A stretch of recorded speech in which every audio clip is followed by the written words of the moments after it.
Bismillahir Rahmanir Rahim. Alhamdulillahi Rabbil Alameen. Wa ashhadu an la ilaha illallah waliyya salihin. Wa ashhadu anna Muhammadan abduhu wa rasuluh khatam al-anbiya'i wa mursaleen. Allahumma salli wa sallam ala abdika wa rasulika Muhammad wa ala alihi wa ashabihi ajma'in. Wa ba'd. All praises are due to Allah, Lord of the worlds. And surely Allah is the friend and protector of the righteous. And I bear witness that Allah is one and has no partners, and that Muhammad, the son of Abdullah, is his servant and his last messenger. And may Allah always and constantly send peace and blessings to Muhammad, to his family, to his companions, to all those who call to his way and establish his sunnah to the day of judgment. As to what follows, my beloved brothers and sisters, Assalamu alaikum wa rahmatullahi wa barakatuh. Alhamdulillah, it is a great pleasure again to be here in Manchester and to see some of the faces of brothers and sisters who I've known in the past. And I pray that Allah subhanahu wa ta'ala would bless you and protect you and unite you in these very difficult times. I want to bring to you special salams from your brothers and sisters in Istanbul, Turkey. I recently left them there, and by the mercy of Allah subhanahu wa ta'ala, there is a group of believers who are now working at the Blue Mosque to help the people who are coming there to understand what they are seeing. And this is part of the dilemma and the unique situation of the Muslims. Because in Turkey, there's over 1 million people per year who are coming to this Sultan Ahmed Masjid, the Topkapi Museum in this area, and they stand in awe.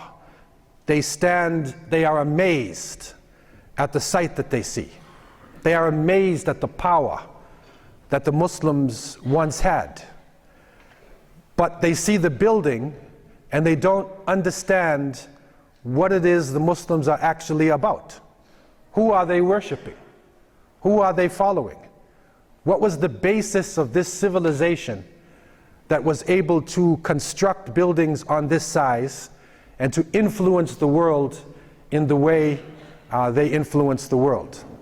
And so this group of believers has begun to take the people out of their confusion and to, in a very indirect way, in a soft way, to show them or to help them to understand what is in back of this mighty structure that they see there in Istanbul, Turkey.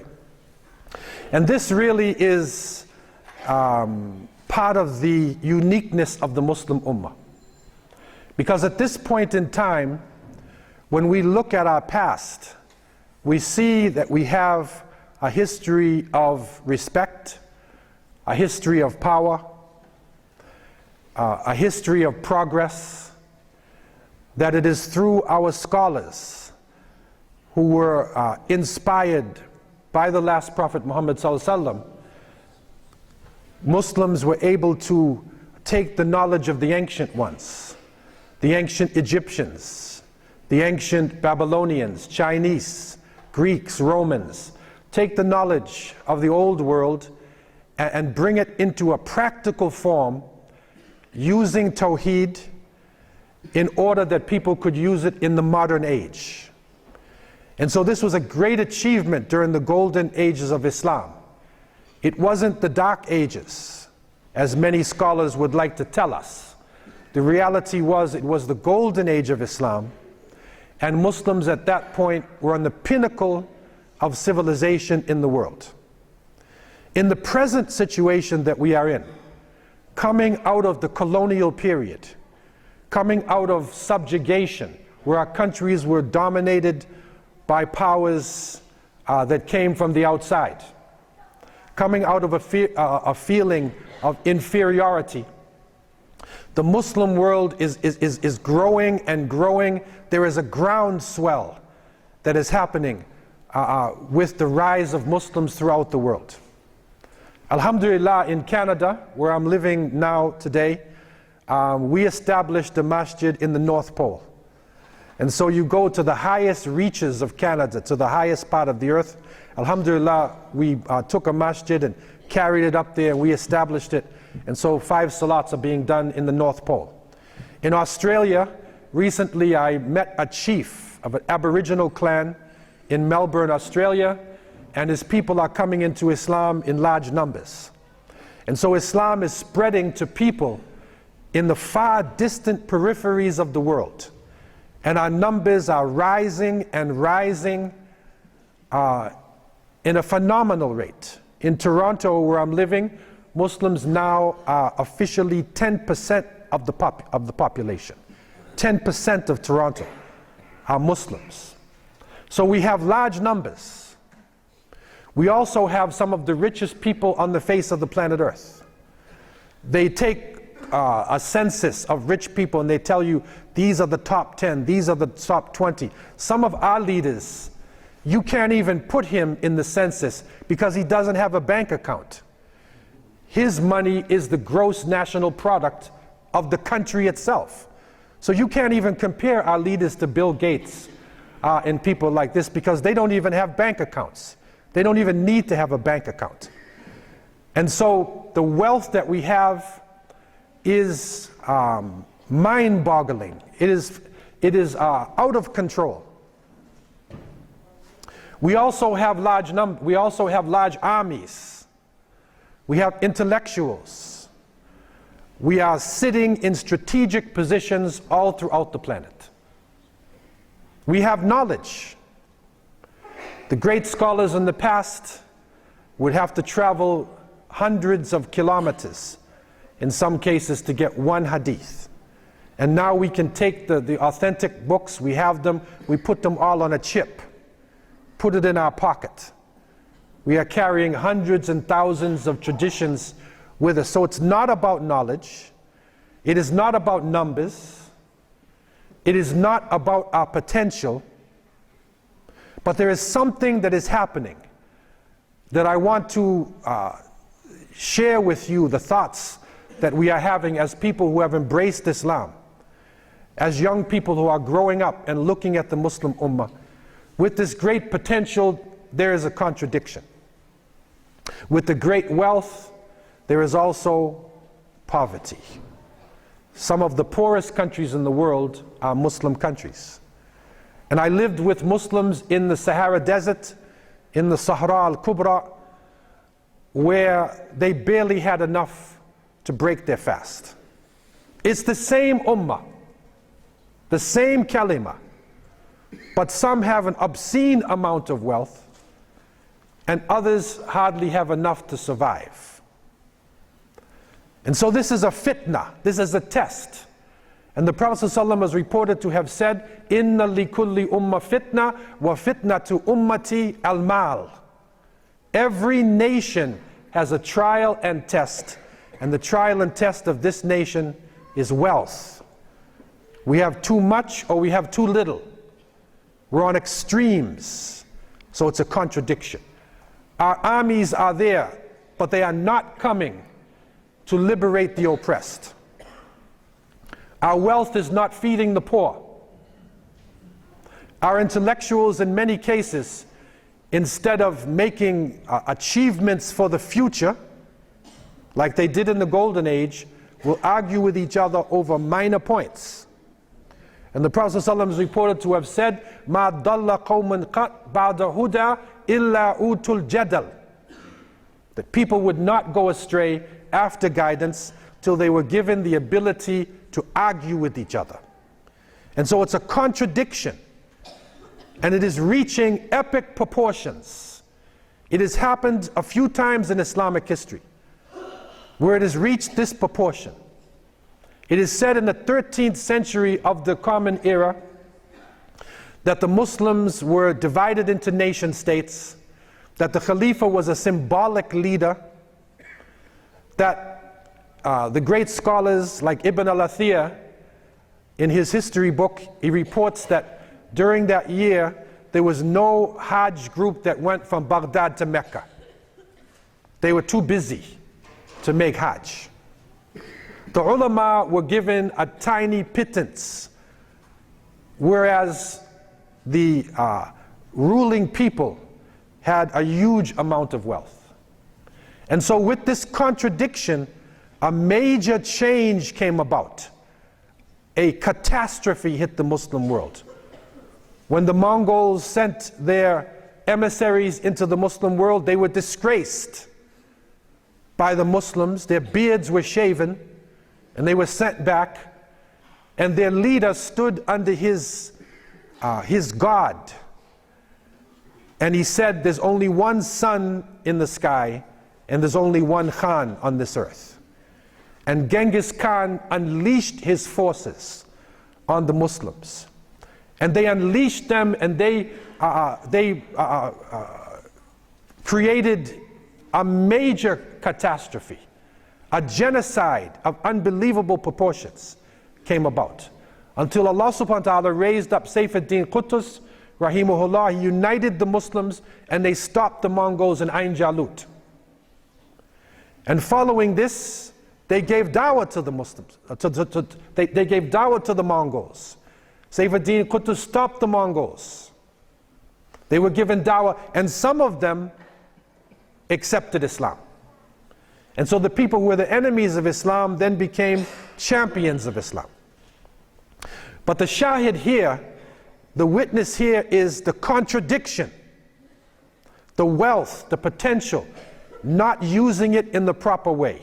And at this point in time, as we are thinking about the future, and those who follow the solar calendar are talking about the new year, those who follow the Islamic calendar are also just begun the new year.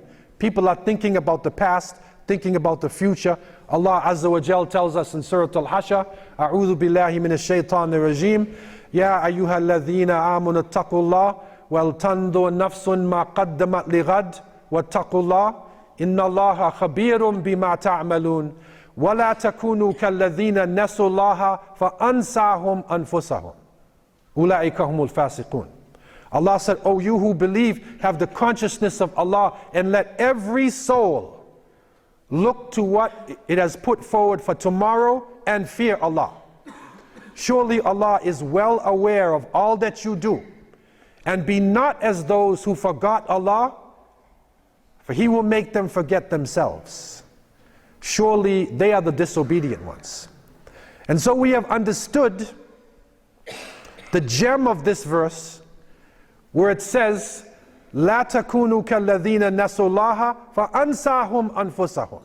You forget Allah, He will make you forget yourself. And so your wealth will not come to the assistance of the poor. Your armies will not liberate the oppressed. Your scholars will not be moving toward progress. And so it is a serious time now. And Muslims in the different countries, we're waiting for something. It's like we're waiting for something to happen. The whole world is actually waiting for something. But there is a rumbling that is going on.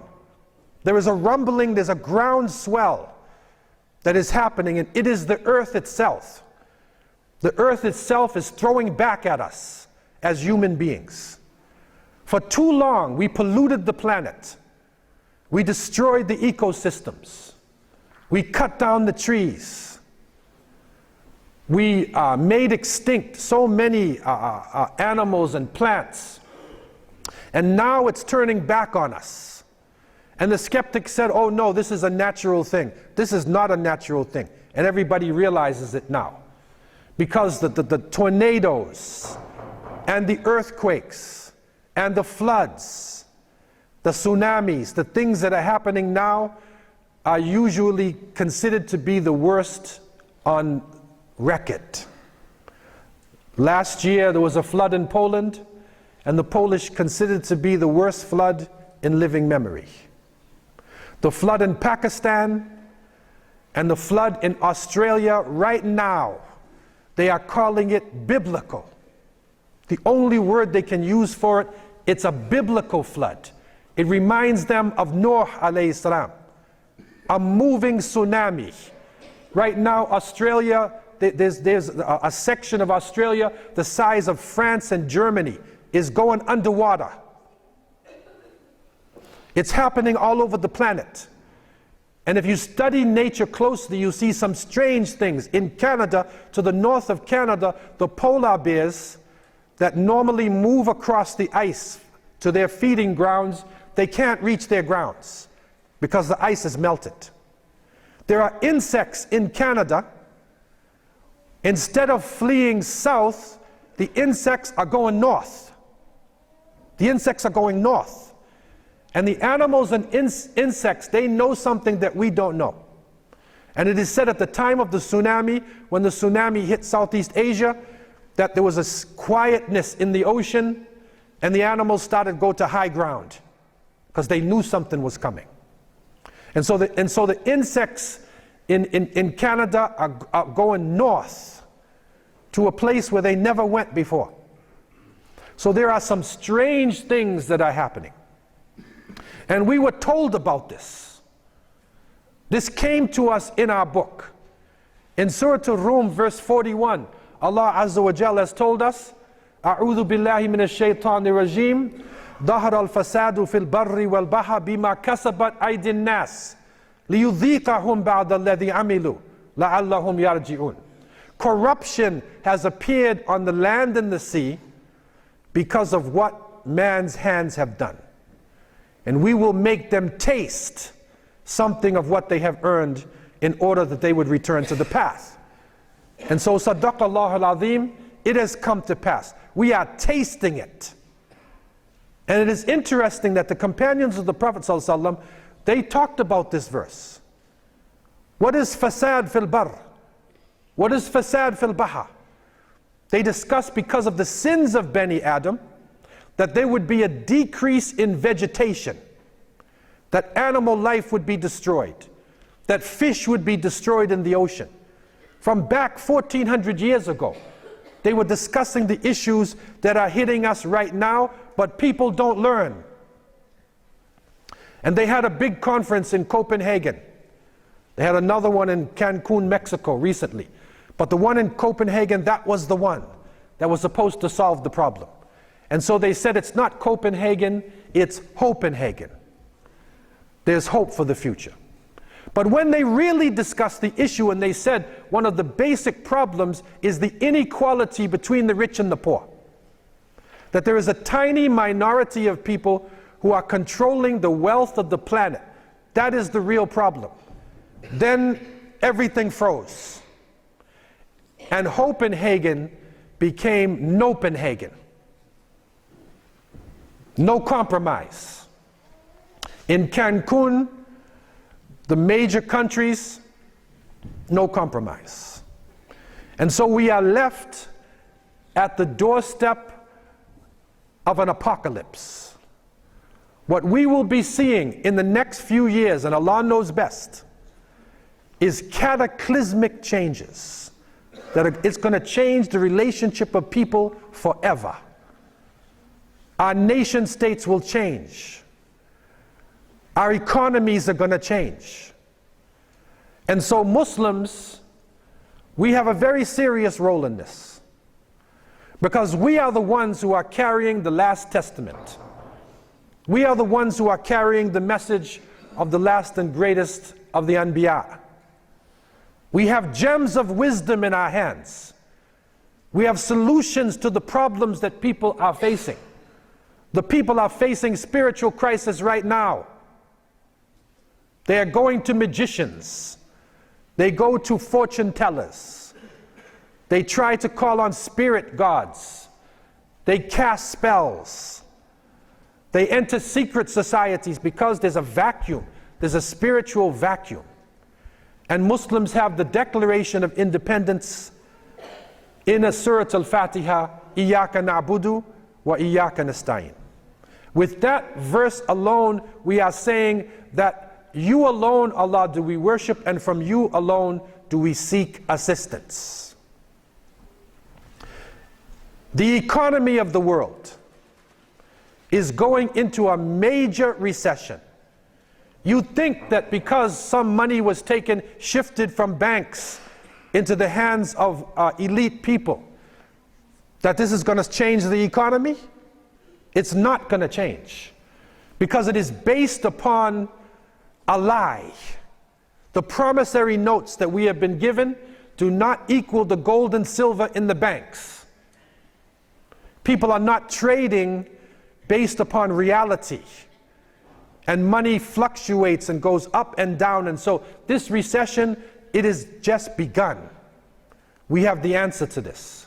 We are holding in our hands an interest-free system, a system that could solve the economic crisis of the world. Racism is on the rise.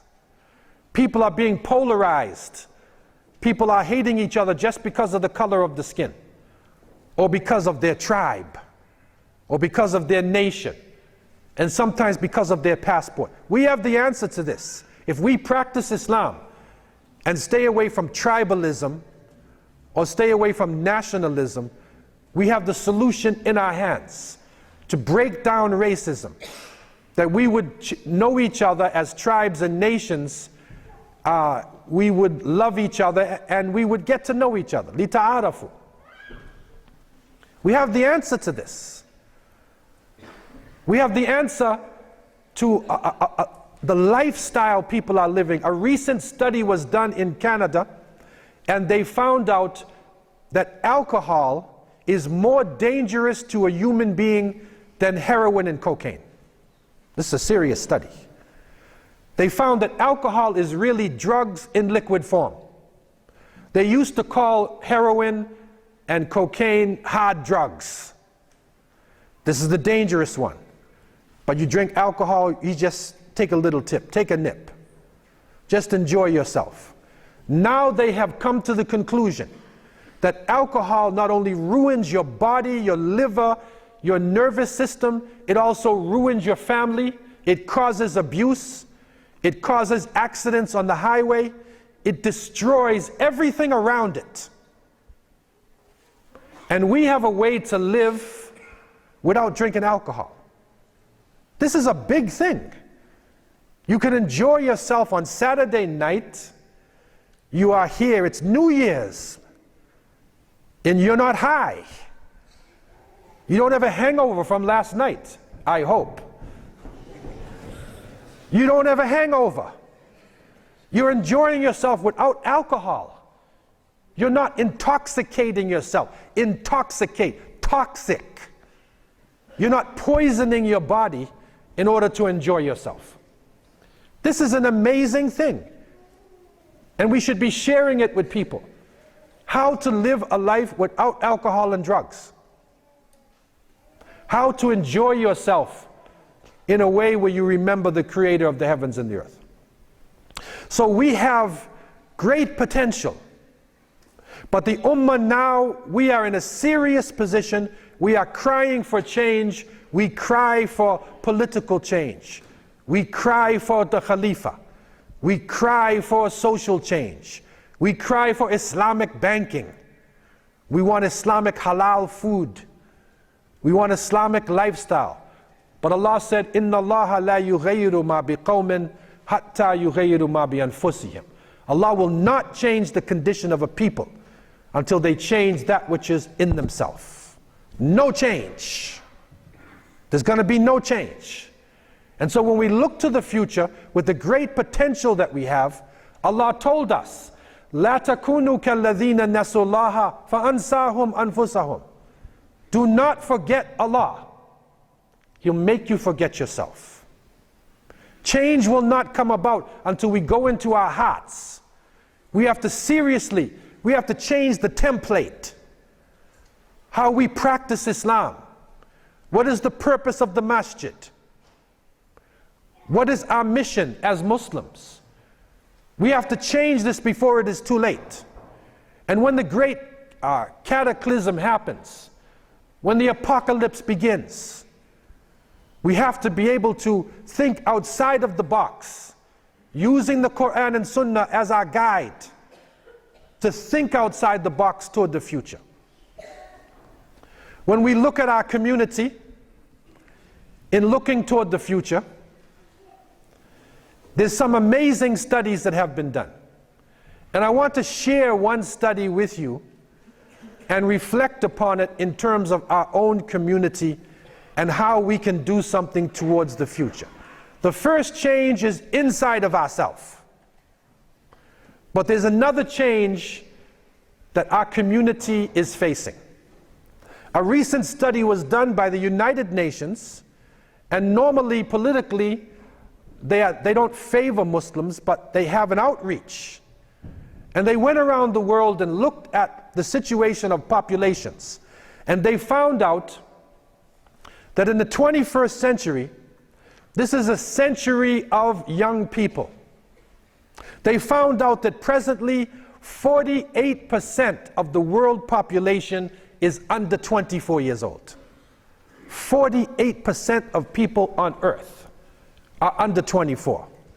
In Africa, and this can go for many of the Muslim countries as well, 60% of the people are under 25.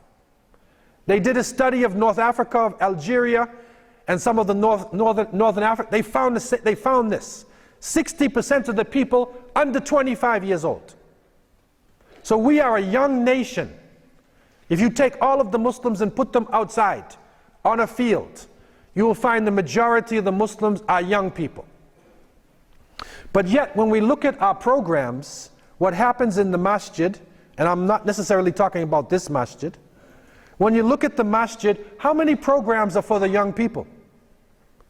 Most of the masjids, and I'm being straightforward to you because we have to be honest and straightforward with each other, most of the masjids are men's club for men over 35 years old.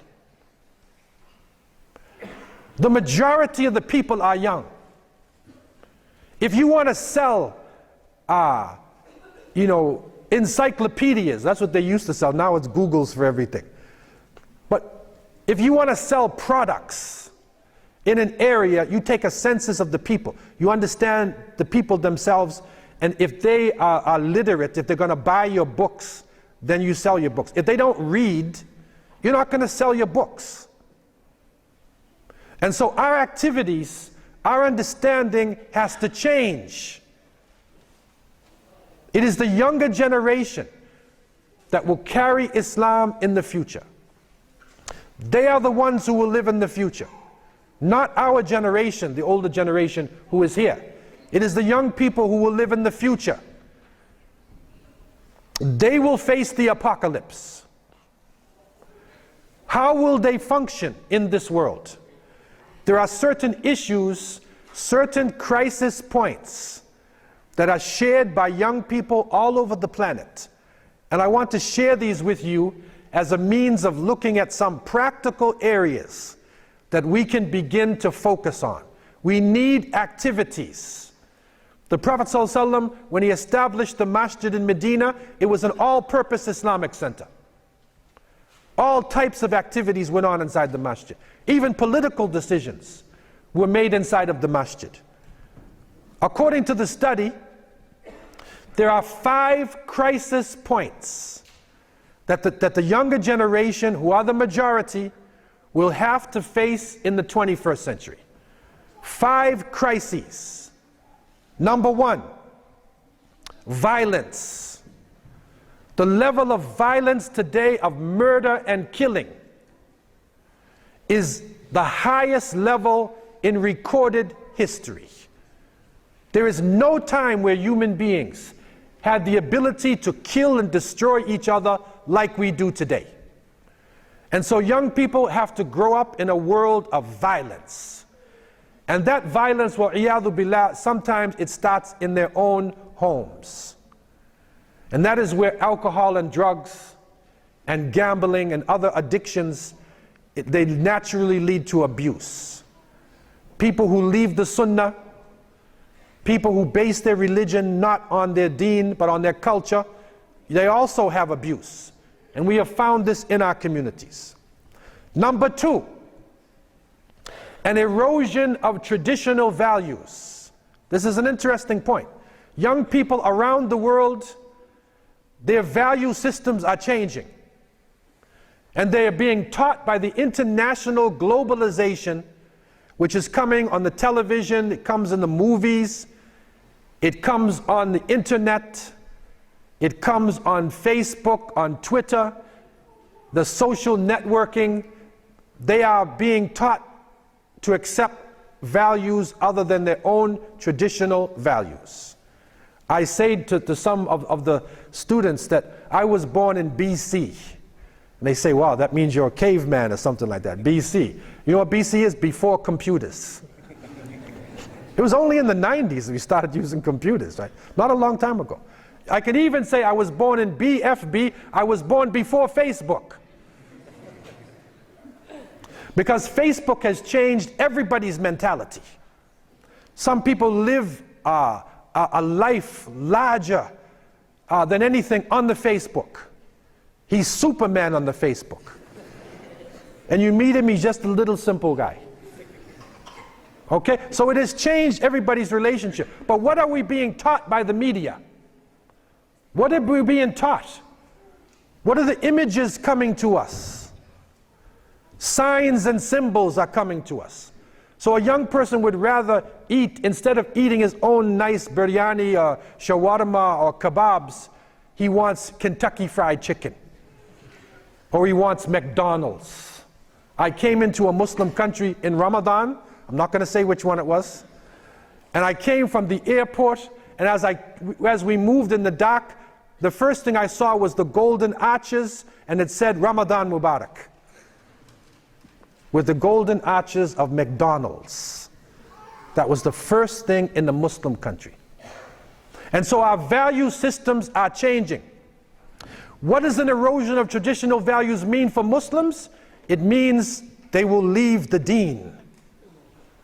They will take on another lifestyle. As the Prophet ﷺ said, you will follow them inch by inch and foot by foot until they crawl into a lizard's hole. You will crawl in there with them. And they said, is it the Christians and the Jews? And he said, Famen, who else? You will follow them inside of the hole. And so traditional values are going down.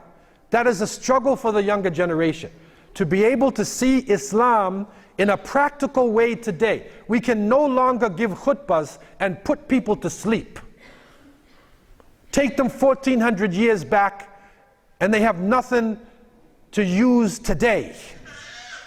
When the Prophet ﷺ used to give the khutbah, they said his eyes would get red, his voice would raise, and it was like an army was right in back of them. He was dealing with al-waqi', reality. So our deen has got to be practical for the younger generation to use in their struggle. Number 3 of the crisis points facing the 21st century, it's poverty. It's poverty. People are starving. People are suffering. I lived in Southern Africa for 10 years. And it was a common thing for us to set up a masjid in an area where there was no running water and no electricity. And you go into some areas and you will not believe it. People are still accepting Islam. No running water, no electricity. And then you go to another place and you see the masjid, the rug is so thick. I went into one masjid and I said, brothers, this is not a masjid, this is a palace. You're praying in a palace. You're not praying in a masjid. And so poverty. And so we will have to mobilize our wealth and think in terms of Islamic relief. Islamic relief has to be a part of our lifestyle. You have to look at we have to look at our wealth, and a portion of our wealth has to be given to the crisis zones in the world. The situation in Pakistan has not gotten better up until now. They are in crisis. The infrastructure is destroyed. So people are going to have to give not only their wealth, but give their time, give their skills. If Allah blessed you to be a doctor, or an engineer, or whatever your skill is, spend some of your time in the needy zones. You have to give back. You can't just take this skill and hoard it to yourself and buy 2 or 3 houses.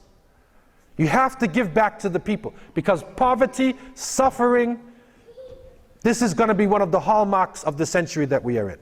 Number 4 of the crises facing the younger generation: disease. There are diseases that are spreading now. There are viruses that are spreading which were not known in the previous generations. And we saw this in Southern Africa. In South Africa in particular, Allah knows why. But what they considered to be HIV/AIDS, which also includes, it can be tuberculosis, it can be malnutrition, it could be a number of things, but they found that 1 out of every 3 people was HIV positive. 1 in 3. That means a Muslim doctor came to where I was in Cape Town, and what they told him was, just consider everybody who comes in the door to be HIV positive. Everybody. Because if 1 in 3 is HIV positive, everybody is. So the virus is spreading, the diseases will continue to spread, and this is where we will have to go back to the Sunnah and give of our lifestyle. Our lifestyle will protect people. You will see in the Muslim countries, we saw it in Southern Africa, and as you go to the Muslim countries, the more Islam is practiced, the lesser the percentage of HIV. It goes down the more you practice Islam. Number 5, drugs. Illegal drugs. This is a crisis of the younger generation. And these drugs are spreading rapidly. And we cannot bury our heads in the sand anymore. The drugs are around us. All types of drugs. Be given designer names, interesting names, promises that if you take this drug, you will be a powerful person. We had a drug in Cape Town, they called it tick. And this tick, they say if you, you know when a person, in the American movies, when the hero, they win the game and everybody cheers for them, yeah, yeah, you're cheering, and you feel so glorious, right? You know, the Olympics, he got the gold medal, and he's crying, and he feels so happy. Multiply that times 10. That is the feeling you get when you smoke it the first time. Okay? But after you go up, you come straight down.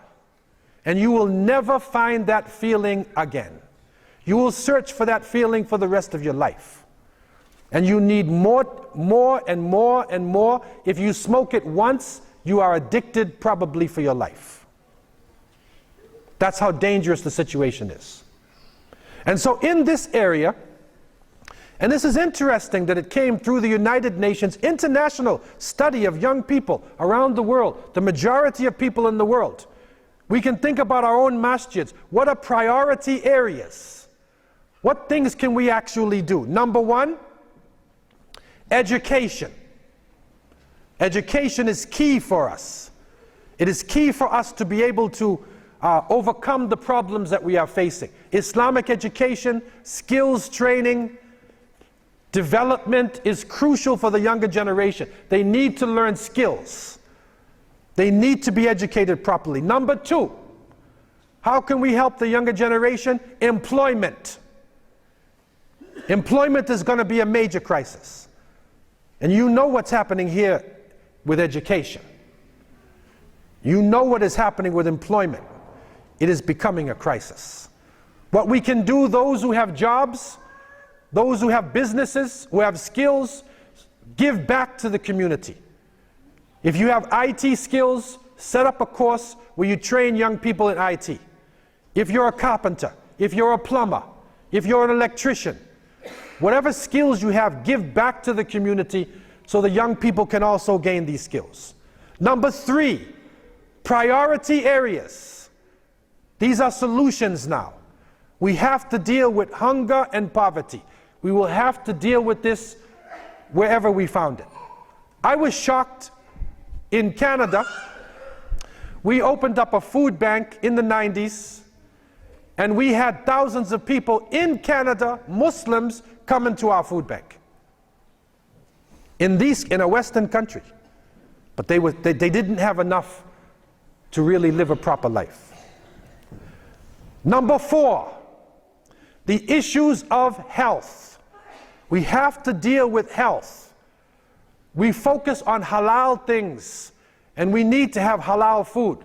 But Allah subhanahu wa ta'ala tells us, Kulu mimma fil ardi halalan tayyiba wa la tattabi'u khutuwat ash-shaytan innahu lakum aduwwun mubin. Eat from the earth that which is halal, permissible, and wholesome, and do not follow the footsteps of the devil, for he is to you an open enemy. And so halal food, wholesome food. We say, no, it's halal. The Muslims were dropping down. In Southern Africa, Muslims had the highest rate of heart attacks. They were dropping dead. Why? Because when you eat the food, it's halal, but it is so greasy that your hand is covered with grease. And after he finishes eating the greasy food, he says, I want Coca-Cola Classic. I want Coke. So he eats the grease and then he drinks the Coke. It's like cement. It's like you made cement inside of your arteries. And so the Muslims were literally dropping down from heart attacks. So we will have to look upon wholesome eating, wholesome lifestyles to give to the younger generation. Number 5, we will have to focus on the environment. We need to hold hands with people of other faiths and conscious people who are struggling to deal with the environmental crisis of this world.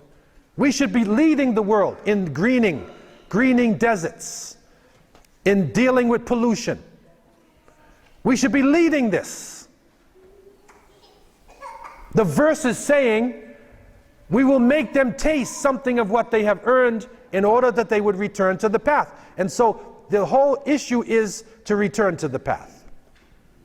So the environmental issue is another focus area that our communities need to get into. Number 6, drug abuse. We will have to be able to deal with people accepting Islam, or amongst our younger generation or older generation who have a drug habit. We buried our heads in the ground for a long time. But if somebody has a drug habit, it has to be dealt with. So we will have to set up drug rehabilitation centers, using Islam as a means of getting the people off the drugs.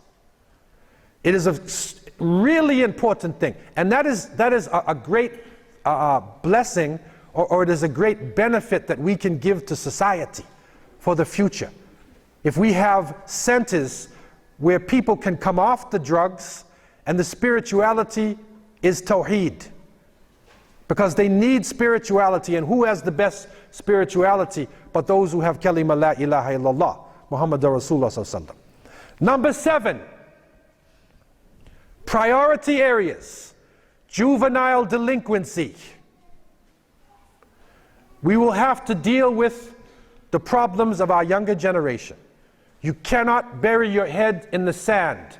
Some of the toughest street gangs right now in the UK are Muslims. It's the same in Canada.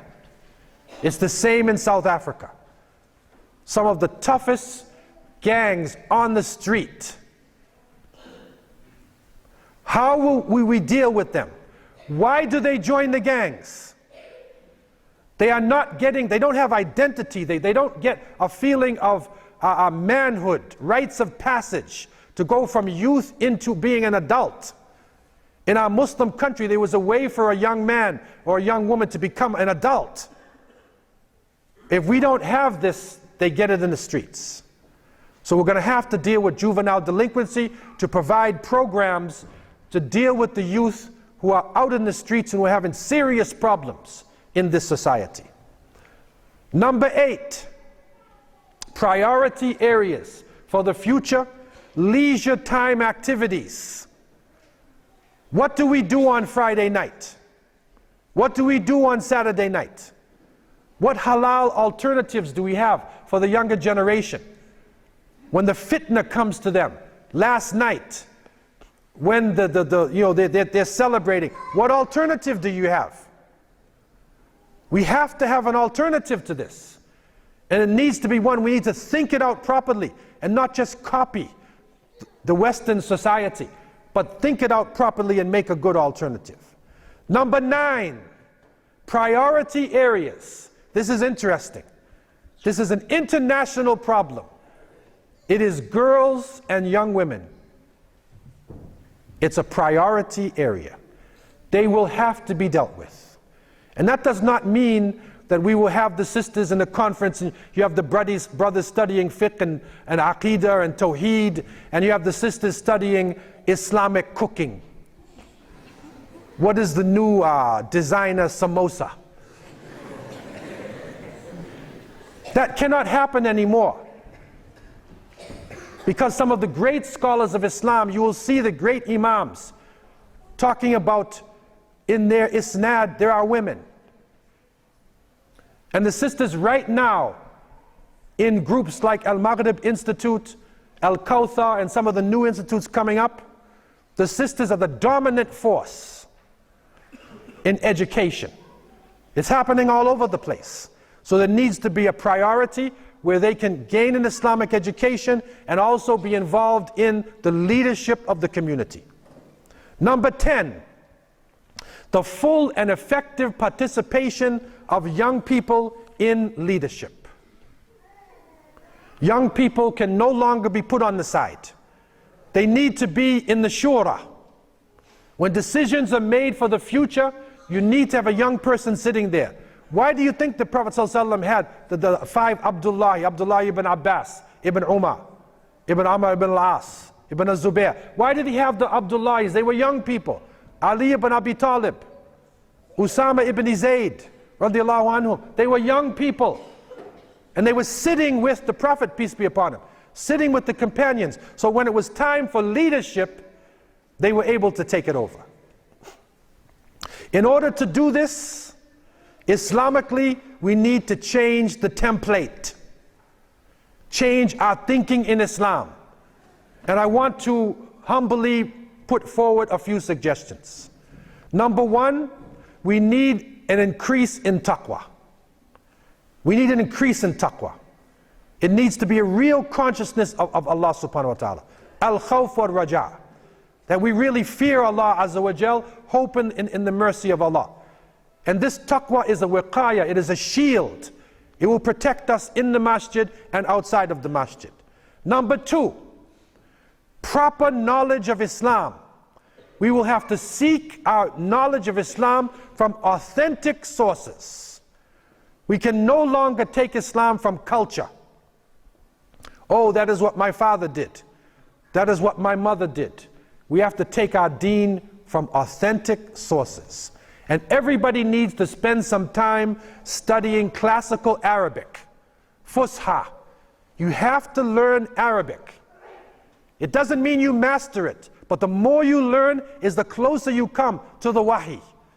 You're coming closer to the revelation. And so at least, if you understand to a certain level, then you know when somebody is telling you something which is proper or not. You can at least have dhawq, you have the taste. You have the taste of what knowledge is. Number 3, we need to pray to Allah subhanahu wa ta'ala for hikmah, for wisdom. We need wisdom in this generation. What is wisdom? Wad'u shay fi mahali. Putting things in the proper place. It sounds simple, but it's not easy to do. It's not about how much knowledge we have, it is how we use our knowledge. That is going to be the key issue now. Making the right decisions, not going to one extreme or another extreme. Balance. We need to pray to Allah Azza wa Jal for this. Next, proper Islamic character.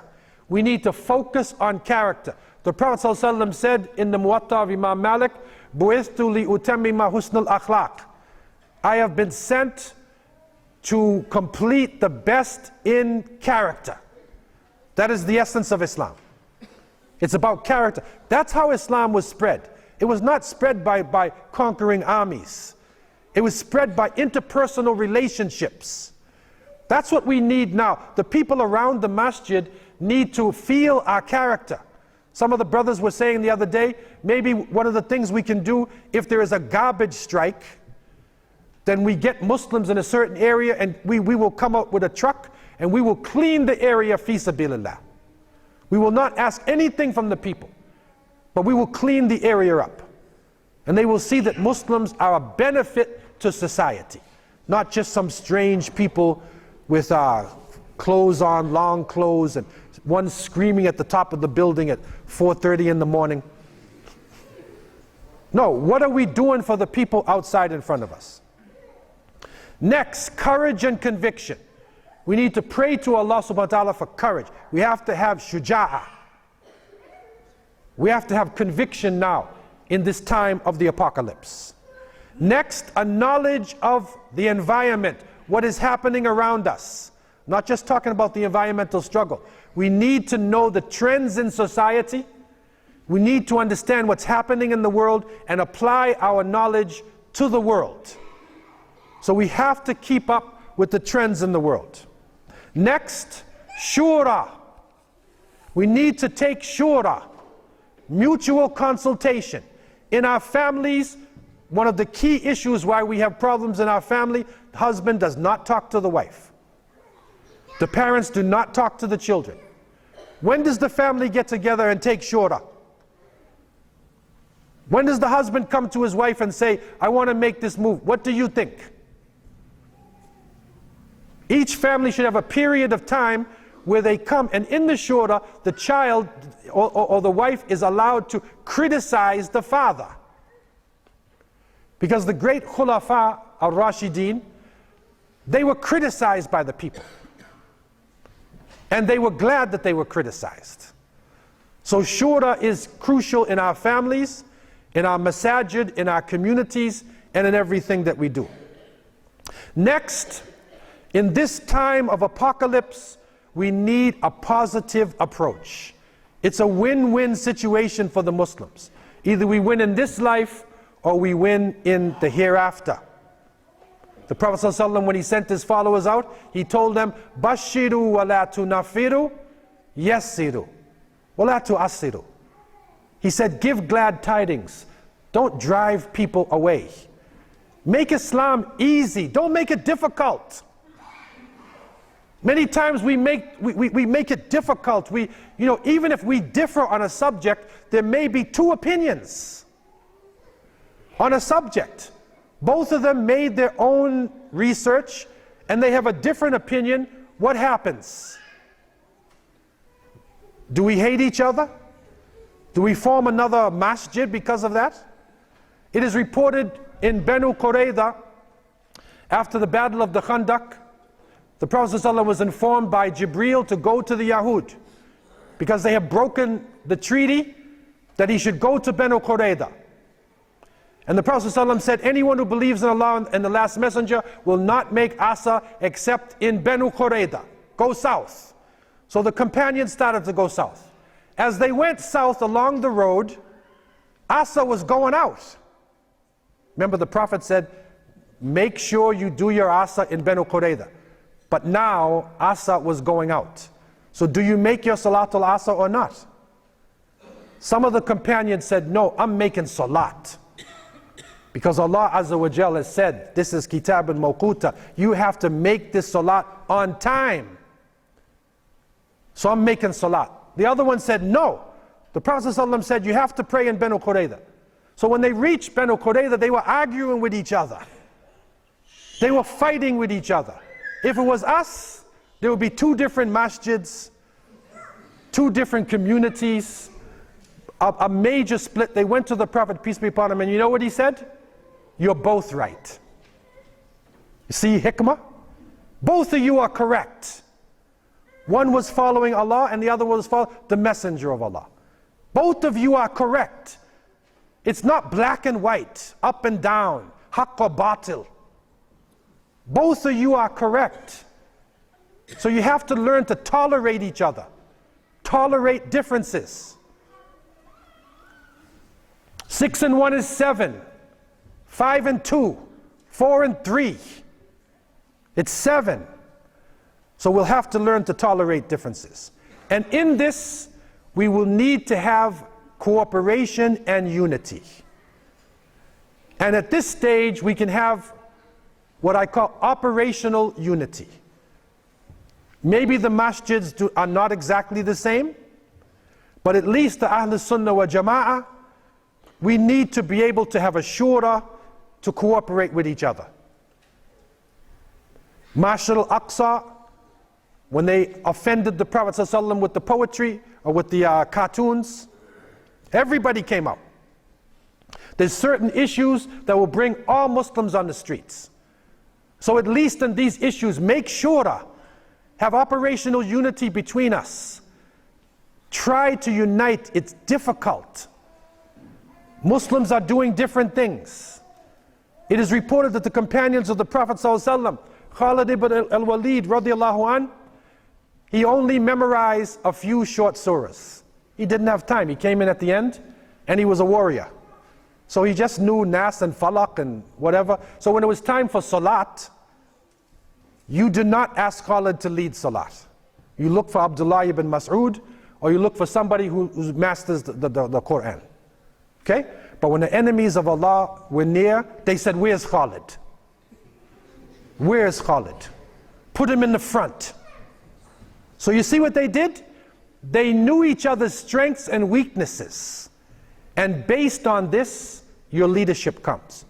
What did Khalid do? Did he start a new Haraka Khalidiyya? Or did he have Tariqa Khalid? Or a new Madhab Khalid? No, he was just one of the believers. He just has a different quality, a different skill. But at the end of the day, he stands shoulder to shoulder with the other believers. And so we have to work towards unity. There are some things that you might not like about somebody else. You might not like it. But 98% of that person may be the same as you. 2% is different. But if you think about the 2%, you're not dealing with the person who is basically the same as you. And finally, we need outreach. We will need to take this message out to the people in society. And dawah today is not a debate between one scholar and another scholar. It's not Muslim versus Christian. Dawah today is making solutions, Islamic solutions to real problems. The problem of drugs, the problem of homelessness, the problem of racism, the problem of disease, the problem of the economy. We have so much to give to society. We have so much to bring forward. But when you do this, you're going to be strange. You are going to be strange. You're going to feel strange. The people are taking off their clothes and you're putting it on. The people are drinking alcohol and taking drugs and you're drinking tea. The people are partying and running around and they think they're happy and you're not involved. So you feel strange. You don't eat pork. You don't commit adultery and fornication. You feel strange. The Prophet ﷺ said, "Inna al-Islam bada'a ghariban wa sayaudu ghariban fatuba lil-ghuraba." Islam began strange and it will return to being strange, so glad tidings to the strangers. So they asked him, who are the strangers? And he told them, "Alladhina yuslihuna inda fasad an-nas." It is the people who repair things. They repair themselves. They repair society when the people have become corrupted. Sadaqa Rasulullah, we are entering an apocalypse. And the society is corrupted. And it is the ghuraba are the ones that the Prophet ﷺ said, "Tuba lil ghuraba." Glad tidings to those who are strange and who hang on to the rope of Allah subhanahu wa ta'ala. May Allah give us the ability to hold on to our deen in these critical times. May Allah give us the strength to stand up for the message of La ilaha illallah Muhammadur Rasulullah. May Allah have mercy and protect the children of the Ummah of Muhammad sallallahu alaihi wasallam. May Allah have mercy and protect the women of the Ummah of Muhammad sallallahu alaihi wasallam. May Allah have mercy and protect and strengthen the men of the Ummah of Muhammad sallallahu alaihi wasallam. May Allah raise up one who will lead our misguided political leaders from darkness into light. And may Allah give us the strength to be with that leadership and to die with kalima la ilaha illallah Muhammadur Rasulullah on our lips as our last words and our best words. I leave you with these thoughts. أقول قولي هذا وأستغفر الله لي ولكم والسلام عليكم ورحمة الله وبركاته.